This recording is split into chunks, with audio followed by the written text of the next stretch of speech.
On the Acton Selectmen's meeting for March 14, 2013. First item on the agenda, salute to the flag.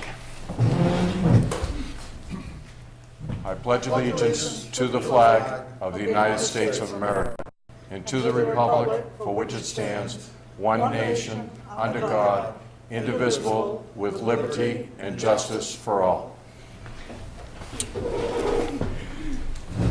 Approval of the agenda. I move we approve the agenda. Seconded. All in favor? Approval of the minutes of the last meeting. I move we approve the minutes of the last Selectmen's meeting. Seconded. All in favor? Old business, we have none.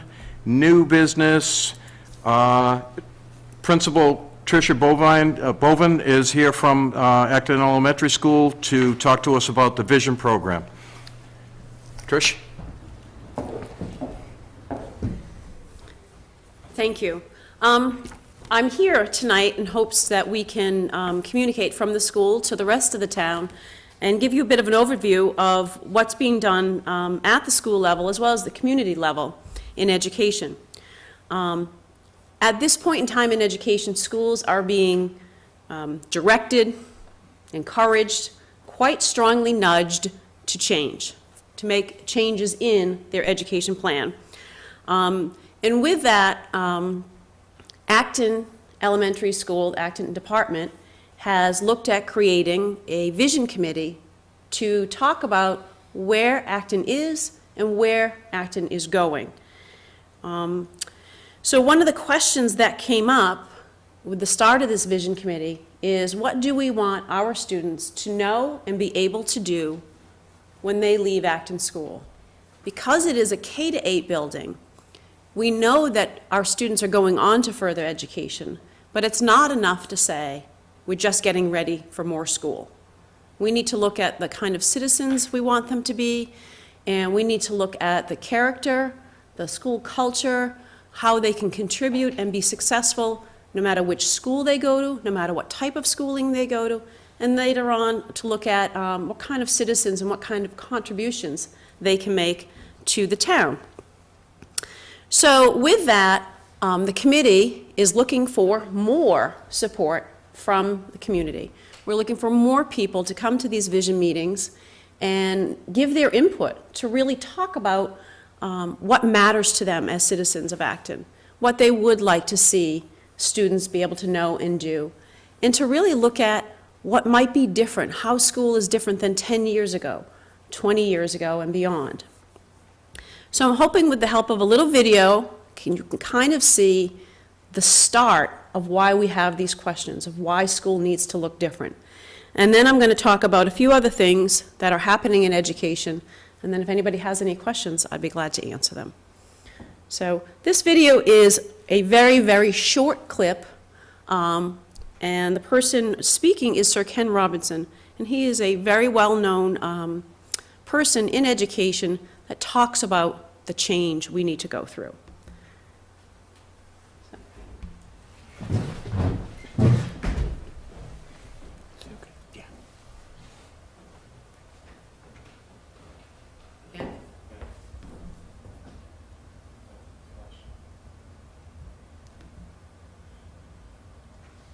And this is why we're glad. All right, there we go.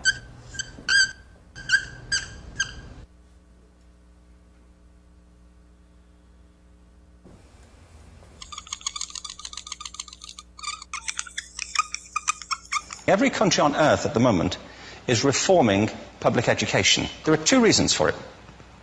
The first of them is economic. People are trying to work out, how do we educate our children to take their place in the economies of the 21st century? How do we do that, given that we can't anticipate what the economy will look like at the end of next week, as the recent turmoil is demonstrating? How do we do that? The second, though, is cultural.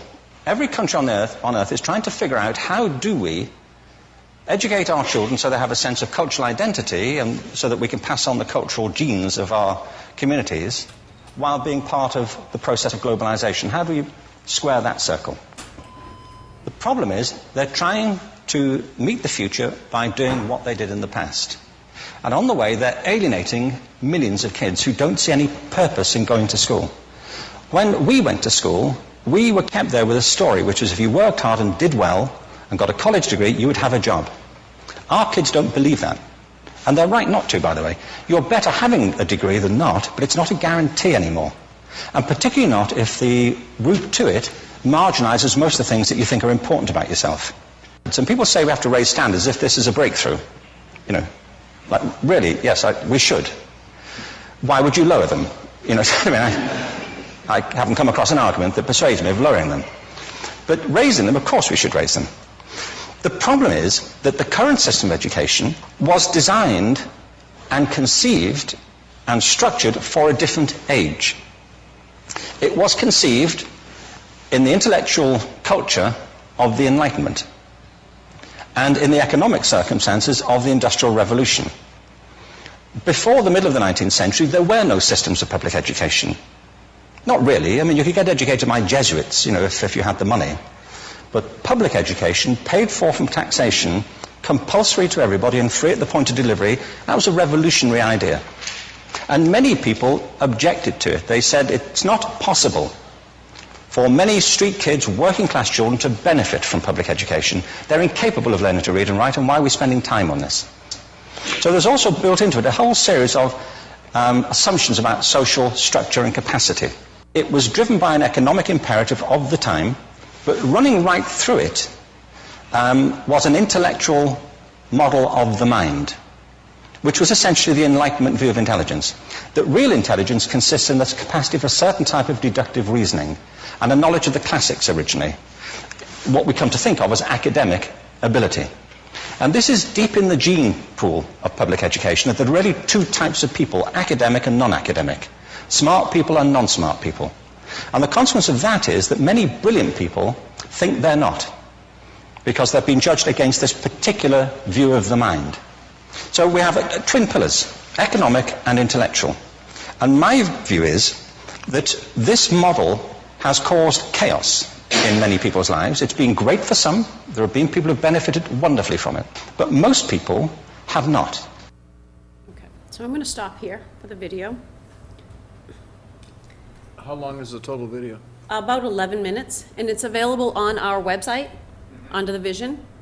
You know, so I definitely encourage people to hear more. I think it also is great because you can you hear more if you listen to it more than once as well. So it gives you an idea, though, that we have to look at school differently. And there are a lot of things that are pushing us to look at school differently.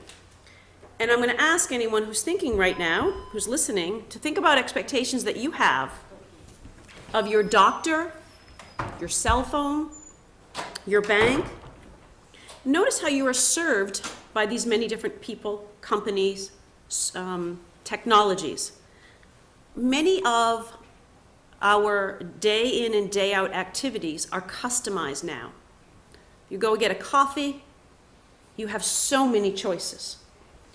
You can order online, and Amazon will keep track of your past purchases. If you listen to some of the online music, they will actually keep track of your tastes in music and suggest the next style or the next item that you might be interested in based on your past experiences.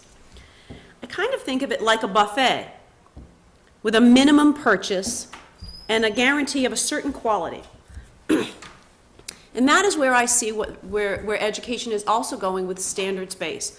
I put over on the sideboard here some explanations about standards-based or proficiency-based education. You'll hear people in the news, certainly around the education world, talking about Common Core standards. These are similar to what we know as the main learning results, or more recently the main parameters of learning. And what they are a set amount of skills and knowledge that are being decided upon that all students need to have. What is different than maybe some of our former education is it's not just up to the teacher or up to the school as to what needs to be learned and mastered. It's now being done in a very universal way. So Maine is one of, I believe, 46 states now that have adopted the Common Core standards.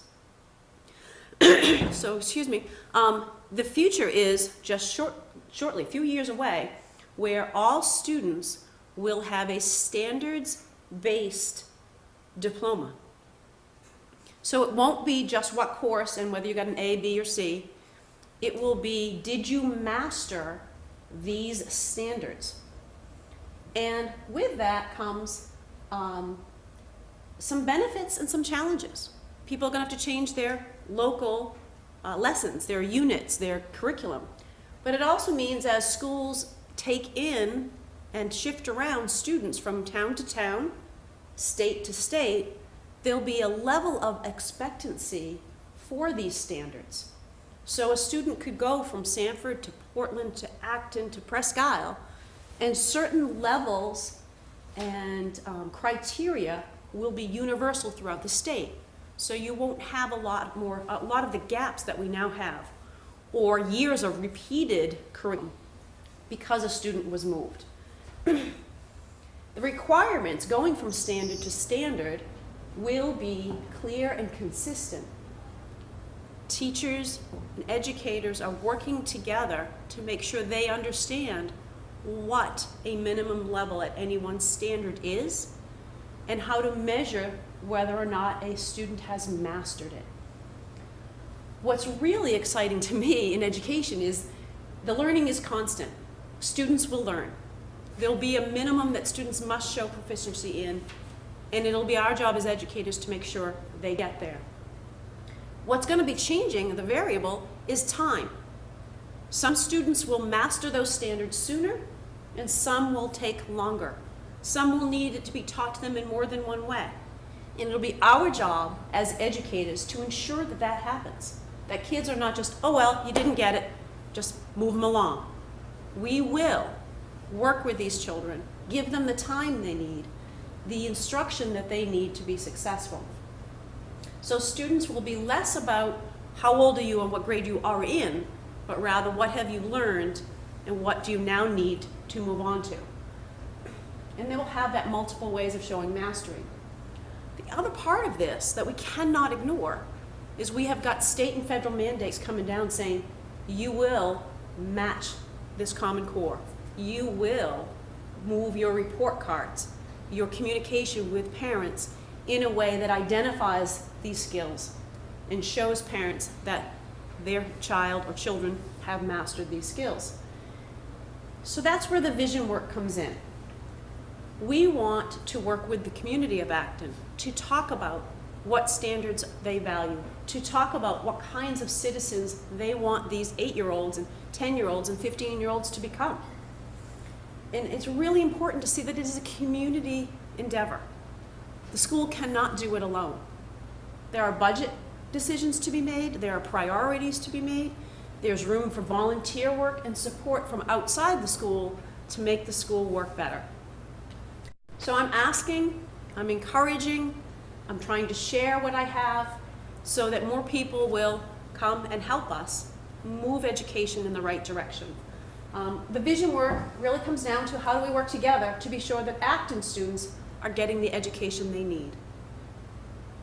It's sometimes harder to measure because 8th grade is not the end of public school education, but so far Acton has done an outstanding job of moving those 8th graders onto many different high school scenarios, and our students are very successful. We want to continue that, and we want to help those that maybe we haven't done as good a job servicing. We always want to look at how we can improve. So I'm encouraging the community to try to join us at our next meeting. Our next vision meeting is March 18th at 6 o'clock at the school. And bring your ideas. Come in and share your knowledge and really think about what kind of people you want those little kids down the end of the road to be and how you can maybe be helping us solve that dilemma and keep moving us forward. I want to thank the Selectmen very much for letting me be on the agenda tonight. And if there's any questions, I'll be glad to answer. What'd you say the meeting was? Huh? What'd you say the meeting date? March 18th? March 18th, 18th at 6. March 6 18th. o'clock at the school, At the school. Monday night, right. I've also left with the Selectmen some of the vision pamphlets people could take get ideas again about what we're doing, and some information on customized learning, which is what the standards-based education allows us to do. The video, it's, since you have it on the website, it's not copyrighted, so it can be shown anywhere? YouTube, Sir Ken Robinson, right. Because we have a lot of folks in town that don't have internet or computer skills, so we could put this on the cable channel, the full video for the next month? Potentially. Okay, if you can, let's do that. Okay. Anybody else have any questions? Thank you. Thank you very Thank much. you, Trish. Thank you.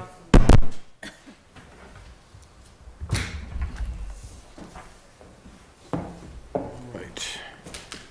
Next item on the agenda, sign quitclaim deed. Oh, okay. The inhabitants of the municipality of Acton, a body corporate and politic, located at 35 H Road in Acton, Maine, York, County of York, and State of Maine, for consideration paid, released to Adam Marcinkowitz with a mailing address of 1349 66th Street, Brooklyn, New York, 11219, a certain lot or parcel of land in the town of Acton, County of York, and State of Maine, depicted on the town of Acton property maps as map 105, lot 008, said parcel being located on the Acton Ridge Road in Acton, Maine.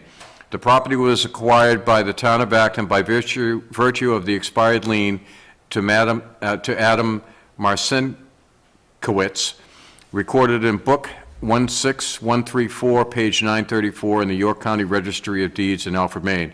The said inhabitants of the municipality of Acton have caused this instrument to be signed in its corporate name by Theodore Kryzak, William Shields, and Ed Walsh. Its Board of Selectmen duly authorized this 14th day of March 2013. I entertain a motion. I move that we sign the quitclaim deed. Seconded. All in favor?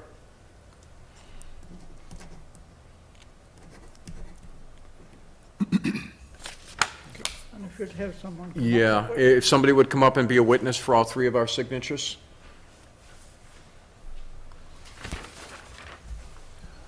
Thank you.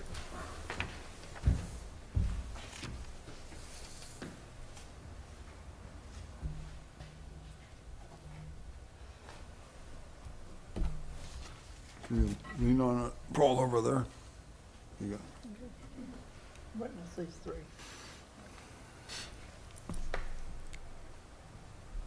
Who's going to witness 9? Well, we've got yours from several of these, Paul. So we know your signature.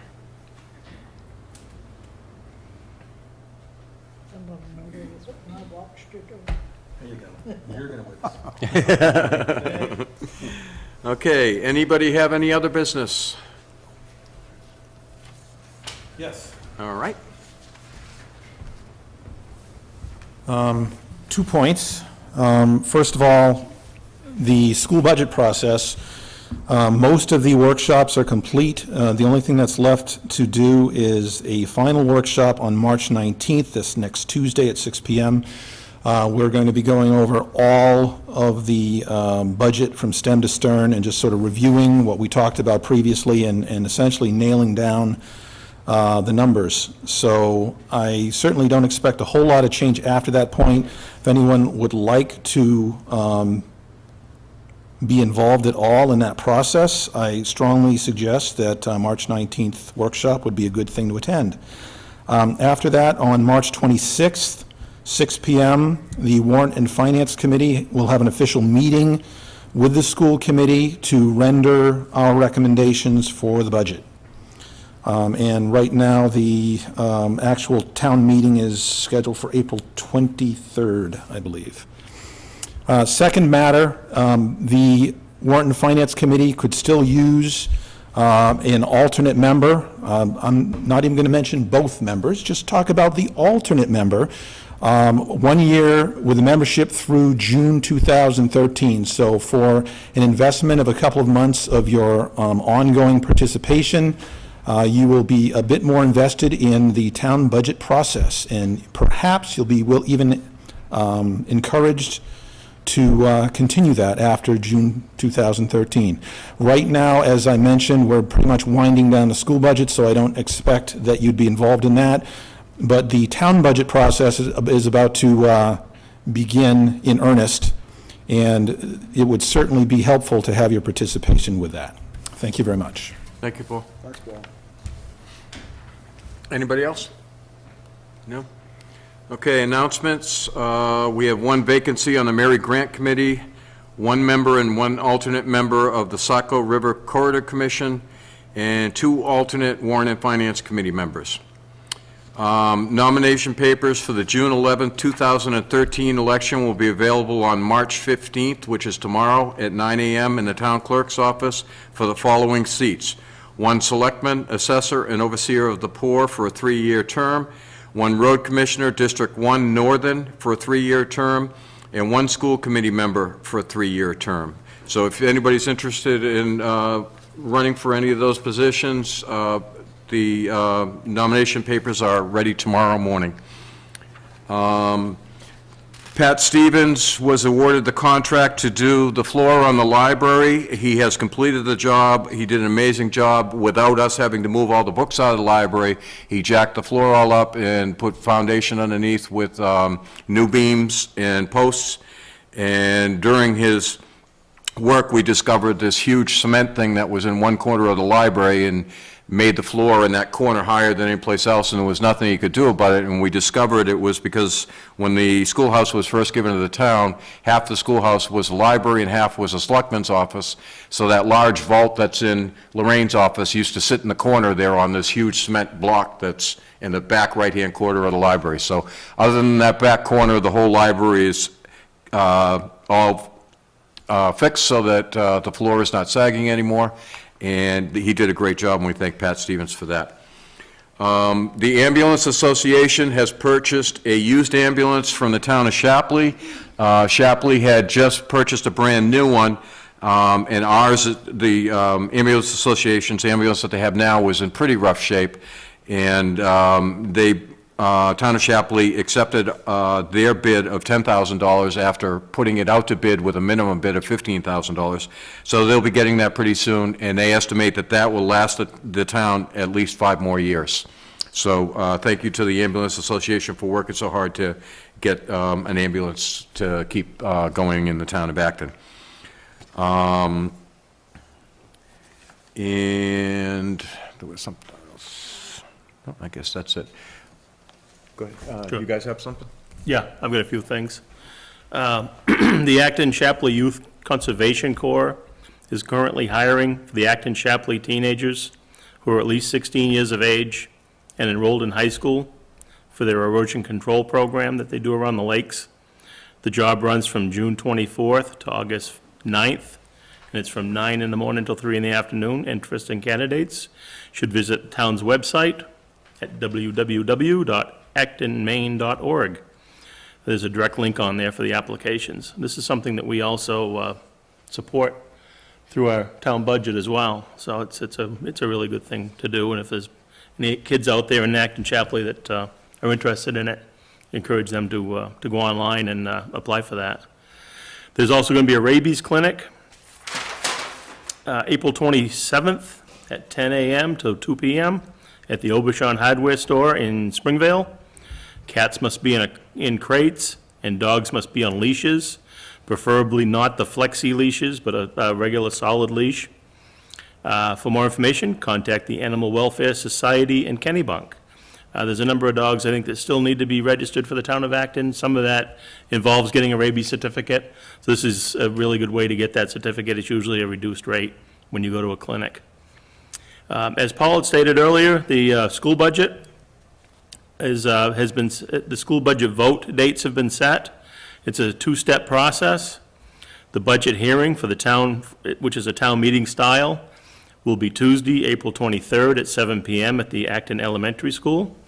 The second step, which is validating the budget by a secret ballot referendum process, will be held Tuesday, April 30th at the Acton Town Hall. Polls will be open from 8 a.m. to 8 p.m. Sample ballots and budget information will be updated on the town's website as soon as possible. Town meeting also has been set. The the town meeting and election of officers is June 11th. Polls, once again, open from 8 a.m. to 8 p.m. at the town hall. The second step of that is the annual town meeting, which is Saturday, June 15th at 9 a.m. at the Acton Elementary School. That's all I have. I have the Town of Acton official ballot questions for the school. Question 1, do you favor approving the Town of Acton school budget for the upcoming school year that was adopted at the latest town meeting? So once we have the town meeting and the town meeting votes on what the budget will be, then you would vote yes or no under the referendum vote. Question 2, which is a question that comes up every 3 years, do you wish to continue the budget validation referendum process in the Town of Acton for an additional 3 years? And that's a yes or no vote also. Bill? I have nothing. You have nothing? Okay. All right. I move that we close the meeting. Seconded. All in favor? Thank you, folks.